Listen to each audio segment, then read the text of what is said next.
네, 디모데후서는 이제 니고볼리에서 집회 중에 체포되셔서 로마의 2차 투옥이 되신 상태에서 기록되어진 마지막 서신입니다. 사도 바울의 13권 중에 마지막 서신입니다. 그래서 이 디모데후서는 유언적인 성격을 가지고 있습니다. 순교하시기 바로 직전에 기록되어진 그런 서신이라고 할 수가 있고요. 2차 투옥이 되셔서 이렇게 64년쯤 이제 투옥이 되신 걸로 알고 있는데, 로마 지하의 마메틴 감옥에 갇혀져서 하셨는데, 이제 67년 거의 해서 8년으로 넘어가는 그 시점에서 이제 돌아가시기 바로 직전에 기록된 것으로 보고 있습니다. 특별히 가장 마지막에 기록된 성경을 디모데에게 보내는 것을 볼 수가 있고, 여기에는 자신의 죽음을 예견하는 전제와 같이 이제 내가 달려갈 길 다 마치고 하는 내용들을 통해서 당신의 죽음을 예견하는 내용들로 이제 유언적인 성격을 갖고 있다라고 그렇게 보고 있습니다. 여기에는 실제적인 목회를 권면하기도 하지만 목회자 자신의 하나님 앞에 어떤 자세로 사역해야 될 것인가 라는 부분이 특별히 어떤 내용들이 더 강조되고 있냐면, 고난에 대해서 굉장히 강조를 하고 있습니다. 왜냐하면 지금 이제 사도 바울께서 로마 황제의 본격적인 박해 속에 갇혀 계시지 않습니까? 언제 죽을지 모릅니다. 그런 상황 속에서 디모데도 언제 죽을지 모릅니다. 로마 황제가 지금 공식적으로 기독교인을 박해가 시작되었다라면, 사도 바울이 죽어나가면 각 교회 지도자들도 또 붙잡혀서 죽을 수 있는 위기 속에 있다라는 것들을 이야기를 하고 있는 내용이 굉장히 강조되고 있는 걸 볼 수가 있습니다. 이름을 보시면 디모데에게 보낸 두 번째 편지고요. 기록자는 바로 1장 1절에 의하면 사도 바울입니다. 수신자는 바로 디모데인데,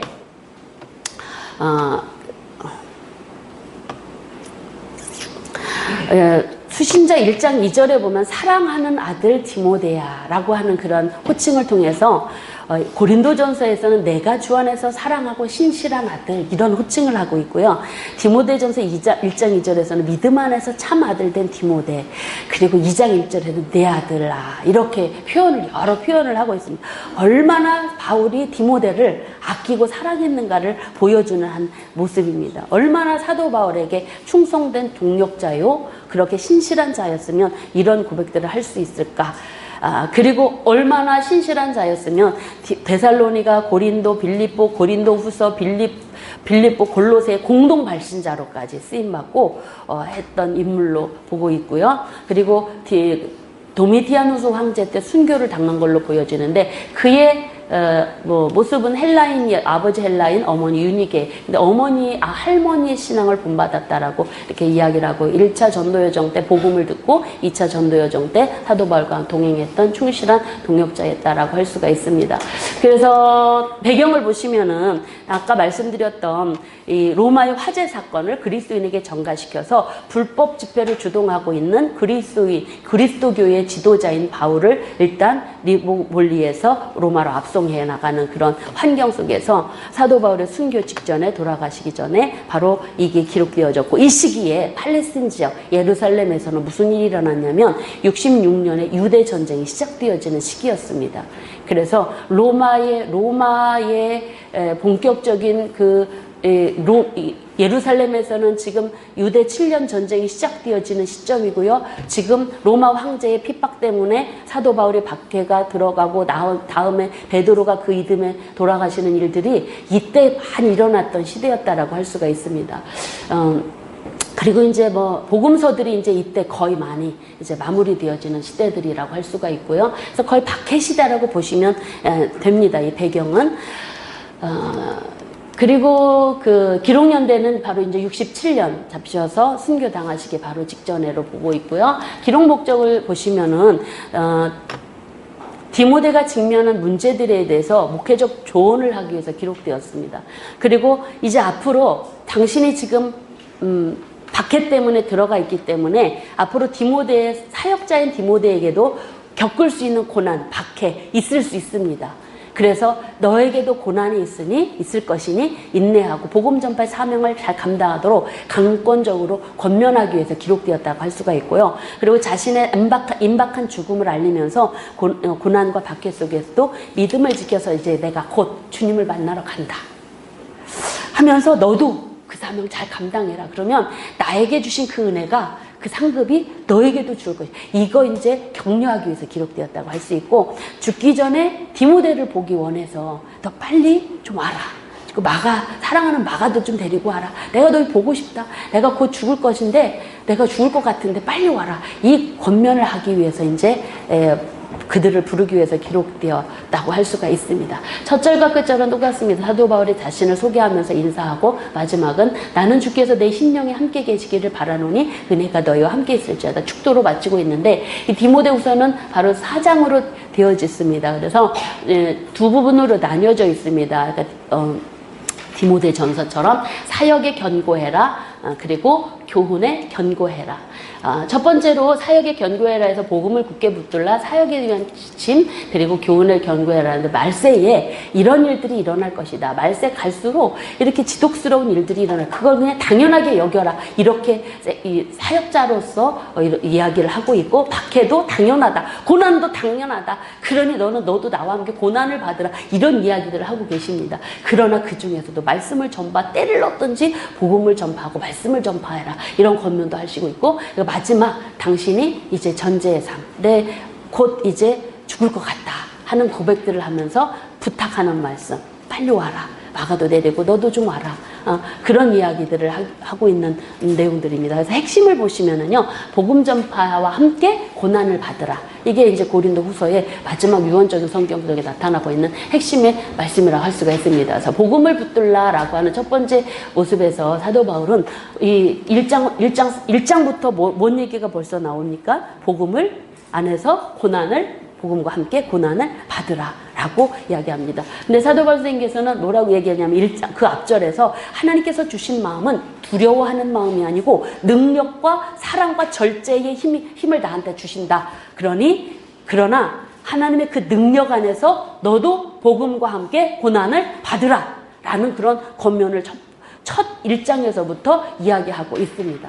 그러니까 하나님께서 고난이 와도 하나님은 마음은 두려워하는 게 아니라 능력 주시고 힘 주신다. 그러니 힘내라. 이런 의미겠죠. 그러면서 너는 사도와 선포자와 그리고 교사로 세움받았으니 하나님도 지켜주신다. 그러니 고난을 받으라 하는 그런 내용들이 나타나고, 여기도 그 명령의 이야기들이 굉장히 나타나고 있습니다. 많이 나타납니다. 내게 부탁한 아름다운 것을 지키라 라고 하면서, 사도 바울이 아마 늘 이 디모데와 함께 동행하면서 주었던 그 메시지들에 지금 이제 네가 좀 순종하면서 지켰으면 좋겠다라는 그런 내용들을 하고 있고, 사역에 대한 지침으로는요, 사역자가 어떤 자세로 가져야 되느냐, 여기 3절에 보니까 너는 그리스도 예수의 좋은 병사로 나와 함께 고난을 받으라 라고 하는 그런 권면을 합니다. 계속 고난의 얘기가 나옵니다. 왜? 언제 닥칠지 모르거든요. 사도 바울 잡아들였으니 각 교회마다 군인들 돌아다니면서 그리스도인 교회 지도자들 잡아가는 건, 이거는 시간 문제입니다. 그래서 자꾸 강해라. 1절은 강해라. 내가 충성된 너희들, 그리고 충성된 성도들에게 이 교회를 부탁해.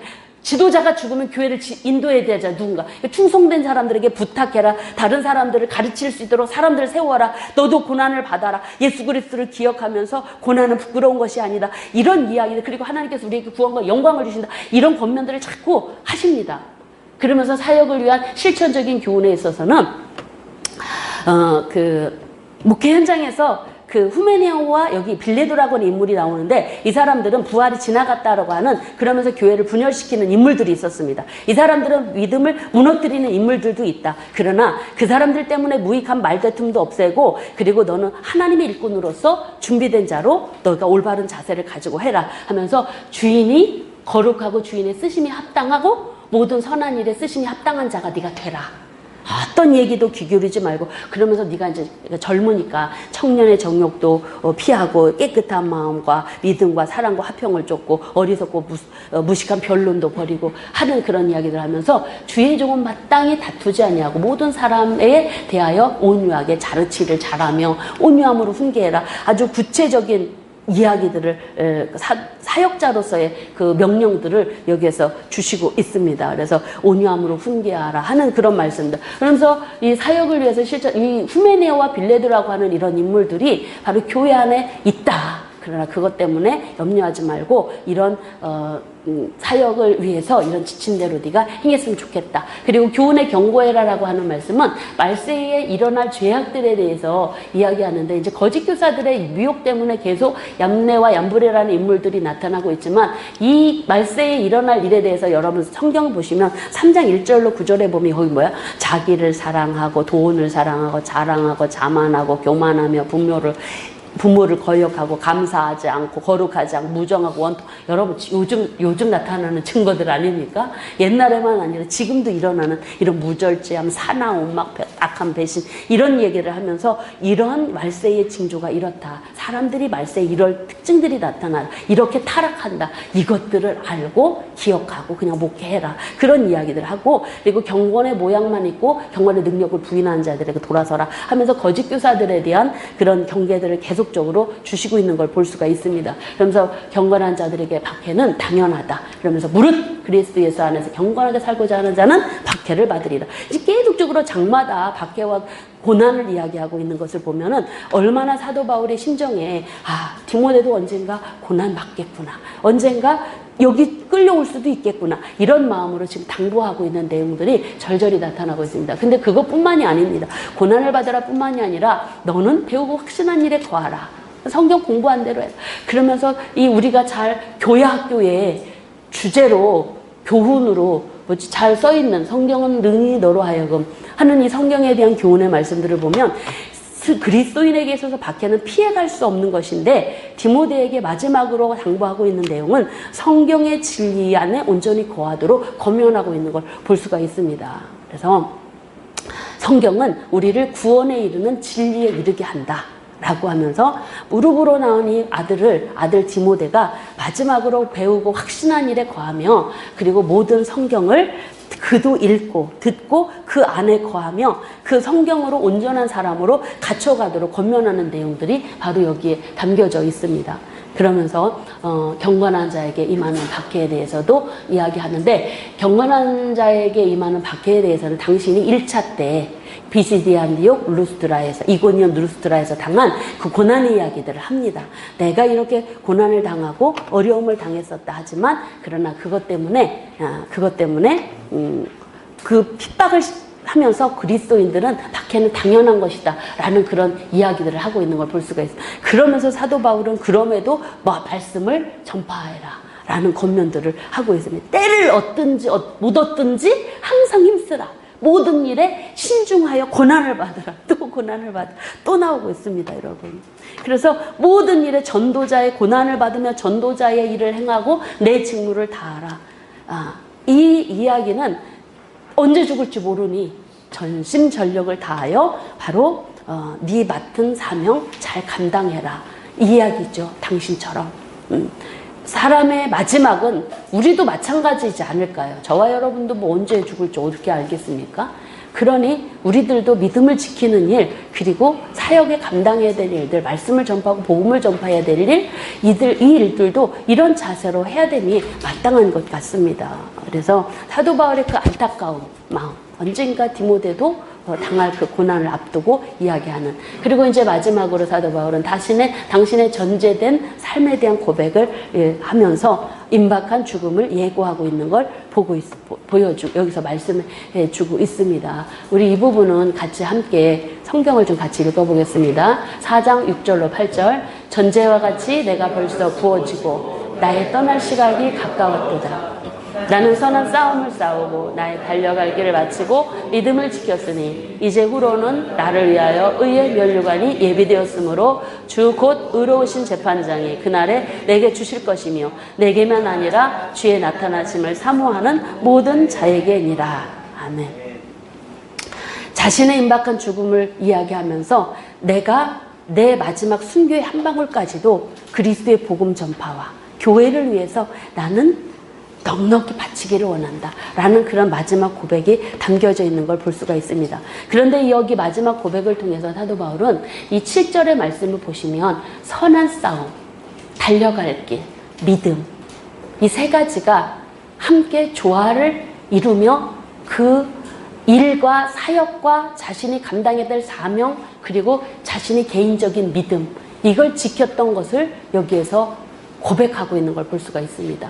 사역자들이 잘못할 수 있는 그런 부분들을 다시 점검하게 하는 부분들. 그래서 도중에 힘들다고 복음 전파 사명도 놓지도 않았고 계속 달려왔고, 자신의 개인의 믿음을 지키기 위해서 다메섹 도상에서 예수님을 만난, 부활의 주님을 만난 이후로 수없이 오는 유혹과 핍박과 환난과 고난 속에서도 믿음의 선한 싸움을 싸우는 그 일을 바로 멈추지 않았던 그 결과 주님께서는 나를 위해서 의의 면류관을 준비하셨다.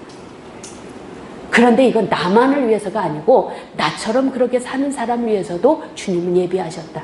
이거 개인적으로는 누구일까요? 디모데야, 너도 언젠간 나처럼 고난을 당할 수 있지만 너도 나처럼 살아라. 그러면 이렇게 살면 나뿐만이 아니라 너에게도 이런 의의 면류관이 예비될 것이다 라는 그런 말씀이 이 마지막 고백 속에 담겨져 있는 걸 볼 수가 있습니다.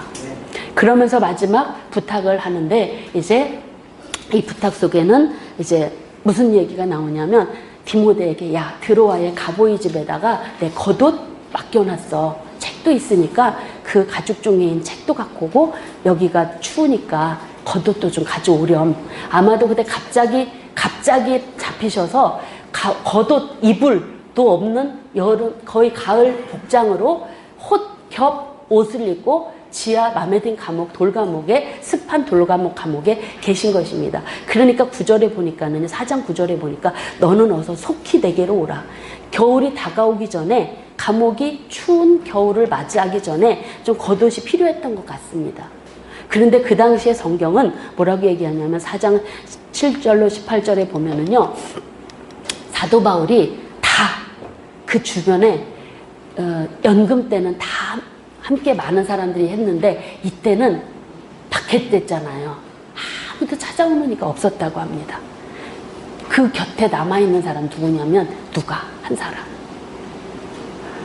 순교를 앞두고 그와 함께 했던 사람은 바로 누구였냐면, 누가 한 사람. 다 떠나고.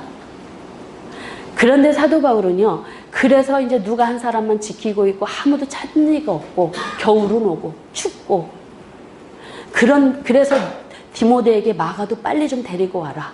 그러면서 사도 바울의 마지막 고백, 불평과 원망이 나올 수 있는, 절망할 수 있는 상황 속에서 뭐라고 얘기하냐면, 다 사람들을 다 떠났지만 주님께서 내 곁에 나를 지키고 계시다. 우리 4장 17절 18절 같이 마지막 읽겠습니다. 주께서 내 곁에 서서 나에게 힘을 주심은 나로 말미암아 선포된 말씀이 온전히 전파되어 모든 이방인들이 듣게 하려 하심이니 내가 사자 입에서 건짐을 받았느니라. 주께서 나를 모든 악한 일에서 건져내시고 또 그의 천국에 들어가도록 구원하시리니 그에게 영광이 세세무국토록 있을지어다. 아멘. 사도 바울은 모든 이들이 다 떠났지만 주님께서는 항상 나와 함께 하시고 지금도 나에게 힘을 주시고 계신다. 아마도 순교 당하시는 그 순간까지 주님께서 당신과 함께 하심을 믿고, 그러면서 그는 바로 이렇게 여기에서 목이 단두대에 잘려서 운명하신 걸로 그렇게 보여지고 있습니다. 그래서 로마에 가시면 사도 바울 선생님께서 순교를 당하신 그곳에 교회가, 기념교회가 세워졌고, 이런 기념비가 이제 그 교회 안에 위치되어져 있는 걸 볼 수가 있습니다. 여러분, 이 사도 바울의 이 마지막 서신을 보면서 우리는 자신을 위해서 천국에 들어가도록 주님께서 나를 구원해 주실 거다. 그래서 마지막 죽음을 앞두고 모든 영광을 하나님께 돌리는 이 모습. 근데 전승에 의하면 이 디모데 후서 편지가 빨리 전달이 돼서 디모데가 보고 와야 되잖아요. 근데 이 편지가 늦게 전달됐대요. 그러니까 늦가을 초겨울에 전달이 되어져서, 그래서 이제 디모데는 급하게 가야 됐는데, 초겨울에 가야 됐는데, 계절이 바뀌고 겨울이 오면 백길이 끊기고 갈 길이 끊겨서 그 이듬해 겨울이 지나서 로마로 갔다라고 합니다. 근데 늦겨울 초봄에 로마를 갔는데 이미 사도 바울 선생님은 형 집행이 끝난 상태. 그게 사도 바울의 마지막 삶입니다. 가장 보고 싶어 했던 디모데, 그리고 마가, 함께 했던 동력자들을 보고 싶어 했던 그 늘 못 보고 평생 복음만을 위해서 살았던 그 사도 바울은 쓸쓸하게 그렇게 단두대에서 죽었지만, 그러나 그의 마음에는 이 하나님이 함께 하시는 힘주심은, 그 믿는 믿음으로 마지막까지 믿음을 지켰던 모습을 볼 수가 있습니다.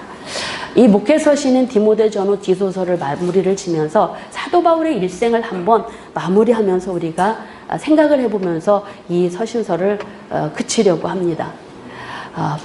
그는 부활의 주님을 다메섹 도상에서 만난 이후로 뒤를 돌아보지 않고 오직 복음 전파 사명을 위해서 교회를 세우는 일에 그의 일생을 바쳤던 삶을 살았습니다. 뒤에 한 일은 잊어버리고 표대를 향하여, 부름의 상을 향하여 믿음의 선한 싸움을 싸우며 믿음을 지키고, 그리고 자신이 감당해야 될 그 사명을 끝까지 감당하며 승리의 삶을 살았습니다. 그의 모든 삶의 인생 구비구비는 우리가 상상할 수 없는 박해와 고난의 연속이었고, 그의 마음에는 늘 처음에는 복음 전파를 위하여, 다음에는 세워진 교회를 염려하는 마음 때문에, 그리고 마지막에는 그와 함께 했던 모든 이들이 다 떠난 상태에서 오직 주님만 홀로 그를 지키고 그와 함께 하시고 그에게 힘주시는 상황 속에서 그의 마지막 이 세상에서의 삶을 마무리하는 걸 볼 수가 있습니다. 내가 자신의 삶의 모든 것을 주님께 드리고 마지막 피 한 방울까지도 복음 전파를 위해서 전제로 부어드기를 기뻐했던 이 사도 바울의 복음 전파 사명을 위해서 달려왔던 이 삶이 바로 믿음을 지키기 위해서 선한 싸움을 싸우고 부름의 상을 받기 위해서 바로 달려갈 길을, 끝까지 사명의 길을 걸어갔던 이 길이 바로 저와 여러분의 삶이어야 될 줄로 믿습니다. 이 시간 목회서신을 우리가 마무리하면서 우리의 목회의 현장 속을 되돌아보면서 다시 한번 허리띠를 졸라매고 우리가 하나님 앞에 사도 바울을 목표로 해서 우리들도 하나님 앞에 인정받고 부름의 상을 받기 위해서 끝까지 믿음을 지키고 선한 싸움을 싸우고 사명 잘 행하는 그런 신실한 일꾼들이 되어서 우리도 의의 멸류관 받는 일꾼들 다 되기를 간절히 바라는 마음으로 이 디모데 후서, 전후서, 그리고 디모데 전후서, 디도서 목회서신을 강의를 마치겠습니다. 감사합니다.